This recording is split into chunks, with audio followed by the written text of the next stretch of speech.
So this morning I was posed with the question, so I'm gonna relay it to y'all now. Do you guys think cereal is a soup? Soup is a cereal.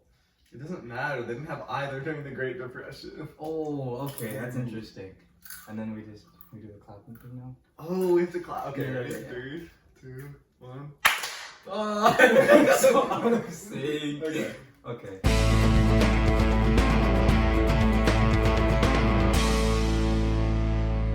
Welcome to Mr. West Basement, where we talk about random Euro topics. Today we're going to be talking about Interwar years. the interwar years. Rishi, do you want to start us out with the Great Depression? Yeah, so the Great Depression was not a great time for both Europe and in the Americas.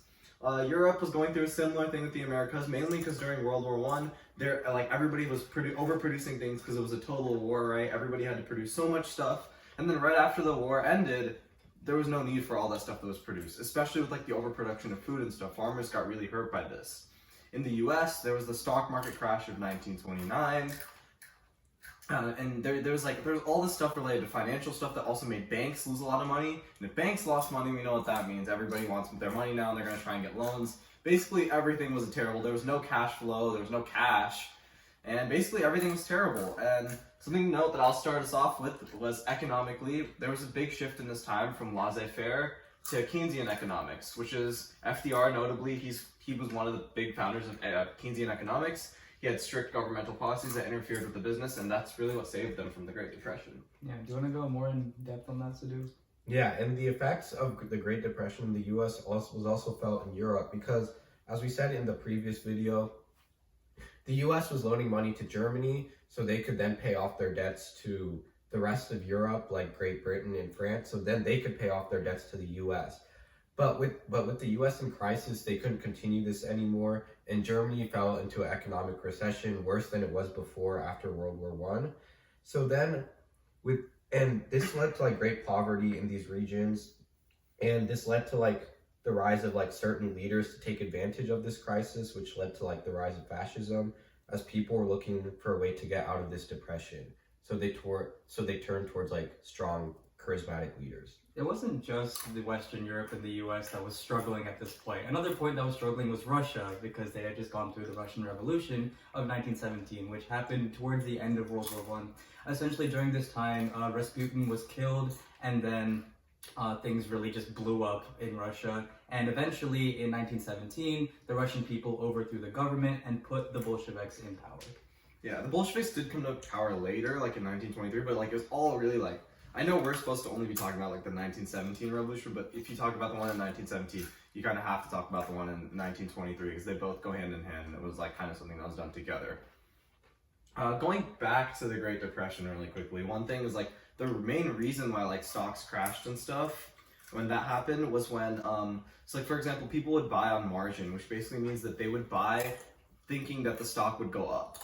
And if it went up, they would make a profit, essentially. So people kept buying on margin, and the stock price was just climbing and climbing and climbing, having nothing to do with the performance of the business. And eventually, when people stopped buying, it just plummeted downward. And that's what caused investors to lose a ton of money, causing partially the Great Depression.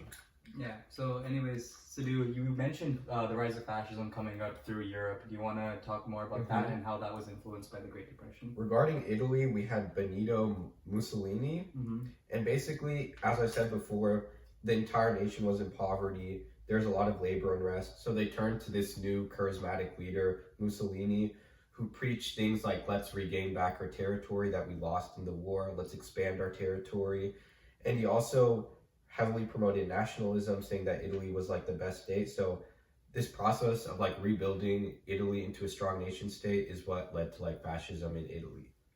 Yeah, so transitioning from Italy, Germany, of course we know is another fascist state. This was mainly through the Nazi Party.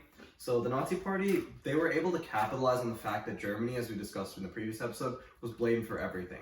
There's a lot of propaganda from the Nazi Party that the West is bad, and all the countries that did bad to them, all the countries that did them dirty, essentially, in the Treaty of Versailles, they were talking bad about them, and they were oh, Germany is great, Germany is powerful, we need to prove these things. And all that kind of pent up and built up until when it came out in their World War II. And another main belief in Germany was the belief that their race was superior to all the other minorities. Specifically, I think it was Jews, Slavs, like any people that were like disabled, criminals. They just viewed all of them as inferior, and they viewed themselves as superior, which is kind of like a core belief of fascism.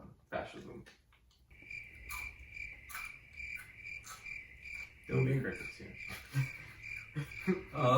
Okay, so moving on to Stalin's regime in Russia. Okay.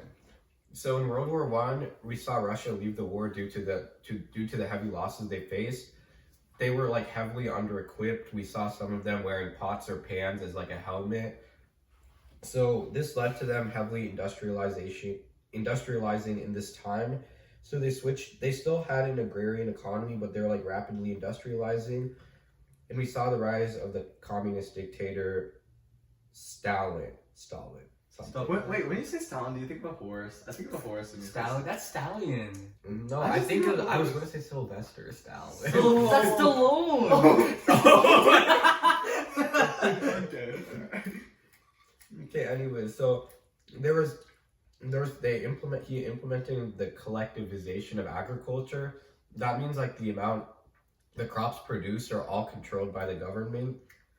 So basically everything was being used by the government for like to produce things to be distributed later. So everything was controlled by the government basically, and anyone who went against him was like taken out. He had his own like police force, so he could stay in power. Who are you looking at when you're looking? Who are you talking about? Oh, I thought you had to look there. Oh. Okay, well, one thing that you guys were talking about earlier was just the fact that there was a lot of like revolution in the way the political thought happened. But one thing that people the governments just like refused to learn from World War I was the whole thing of alliances, because there was a huge continuity of alliances during this time with both the nationalist and also the Republican parties. Germany and Italy were kind of like grouped together because of their own fascism. They sent troops towards the nationalists, and then the Soviet Union was on the other side of things. We would see this materialize further in World War II, but it first started with this Republican versus nationalism, or this nationalist way of thinking. Right, and then I have no transition. We need to talk about the Spanish Civil War too. Yeah. So the Spanish Civil War was. We should probably talk about this when we talk about the Great Depression. Yeah. This is partially caused by the Great The Depression. Spanish Civil War. Oh, okay, perfect. So now we can talk about the Spanish Civil War. The Spanish Civil War was partially caused by the Great Depression and labor unrest. Mm-hmm. And I think what Manish was talking about was kind of like the effects of the Spanish Civil War and something that continued even after the Spanish Civil War. Do you want to talk about Francisco Franco? Yes, Francisco Franco led the nationalists against the current Republican government, as this was like a time of labor unrest as seen like through the rest of Europe, obviously Great Depression, stuff like that. So, and he was a really strong leader, as we saw later, he like crushed any traces of communism. He crushed, which we saw in like World War II. He crushed any rebellion. So, yeah, Nationalist Party won. Yeah. Yeah. I think one thing to gain from that as well is the fact that the nationalists did win means that Germany and Italy won, which pushed their agenda even further forward, which was also probably a leading cause of World War II. But we're going to have to cover that in the next one, I think. Yeah, thank you guys for tuning in to Mr. West's Basement. See you guys next time. Yep.